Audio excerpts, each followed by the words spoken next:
working, I was in theater. So the lady that was scheduling said, "Well, you're in theater." Said, "What about go down and observe a soap opera?" And I said, "Okay." So I went down to Dark Shadows, and you're too young, but it was crazy. That was a crazy show.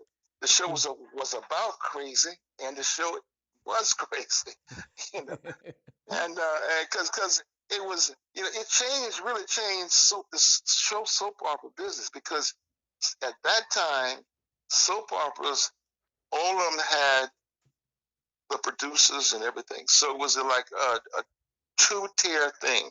The people who owned the shows would get a network to air the show.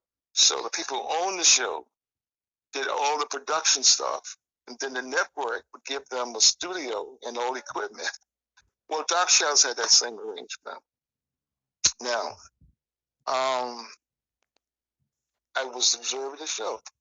I'd been there about I guess about a week, and of course I had theater experience. I knew how theater worked, and back then soap operas were pretty much the same kind of way. Anyway, so I was there observing one day, and the stage manager came in drunk. I'm telling you, this was a crazy show, because the writers were the owners of the show. The director of the show owned the show, and Jonathan Barnabas was part of the owner of the show.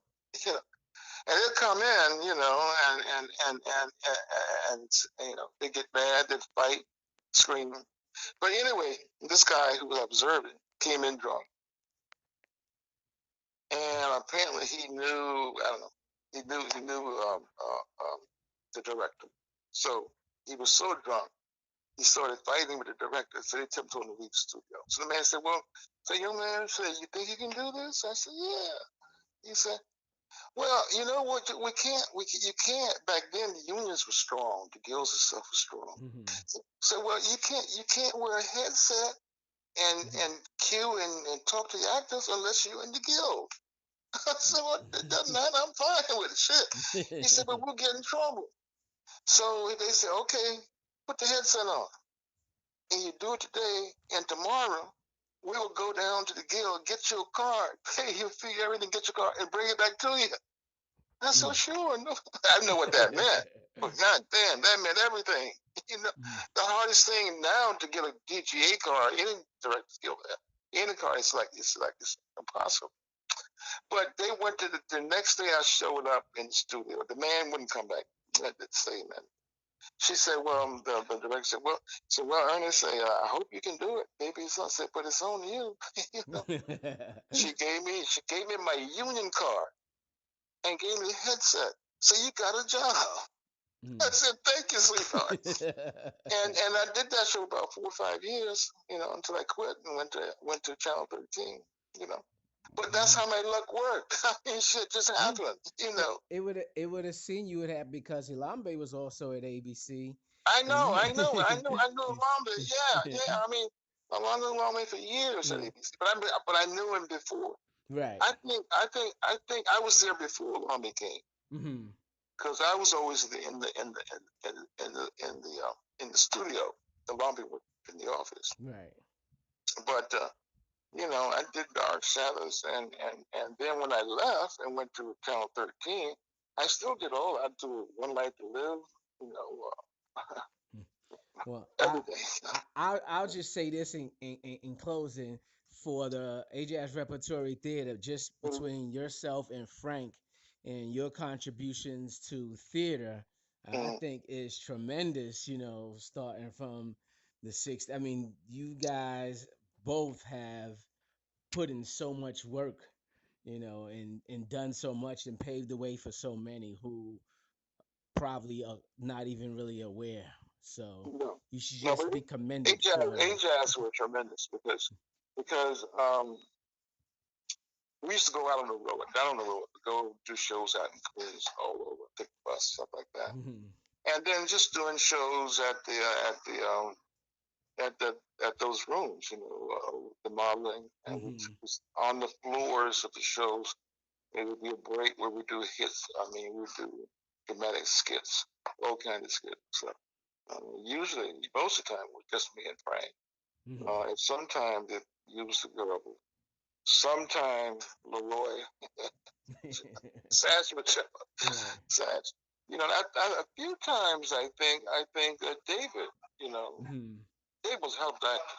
David was that man's one of the best actors that was at ACT of all the actors that were down there. He was one of the best ones. But he just couldn't get himself together. Right. Yeah. Um, it was sad, Yeah. but no, it was tremendous. It was tremendous, and okay, most of them, I think a lot of my stuff in terms of the acting, the lighting, the television, all came after being involved with AJASS. AJASS Mhm. was probably the slingshot that Right. pushed me out there. It all kind of Mhm. revolved around that. Um, it was just amazing. It's amazing. I used to talk to Frank about it. We talked Mhm. about it and how no matter what, there was Mhm. always AJASS. Right. And it was just there. Mhm. But it meant so much to. I'm sure Frank did a lot of stuff. Yeah. Um, I didn't do that much because Mhm. I mostly did the production stuff. When I got in the television, the stage manager, and then as an AD, I stuck with that because that's where the money was. You know, and I had to look for it. It was there. Mhm. And but it was great. It was great. Wow. Well, thank you very much, Ernest, for sharing these memories with our audience and people who are looking to learn so more about you and other members of AJASS. Thanks for taking the time out. But let me tell you something. Mhm. Coming to New York, that was a hell of a thing. That's really, I because when I was we used to they used to in school, right, especially in high school, we had a free period, and they would show the little short movies, and I guess I was about maybe the ninth or 10th grade, and they showed a movie of New York, and it was the most fantastic thing I've ever seen in my life. The scene was 145th Street, and on 7th Avenue, it was shot with a long shot coming down, I guess coming from west going east on 145th Street. This big black cop, and they show the people walking, all that stuff, you know, and the camera came up to 145th Street and 7th Avenue, and it turned, and then it showed looking down 7th Avenue.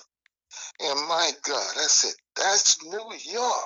God damn. And that's what I was looking for when I got off the bus that morning. Right. That's what I thought I was gonna see.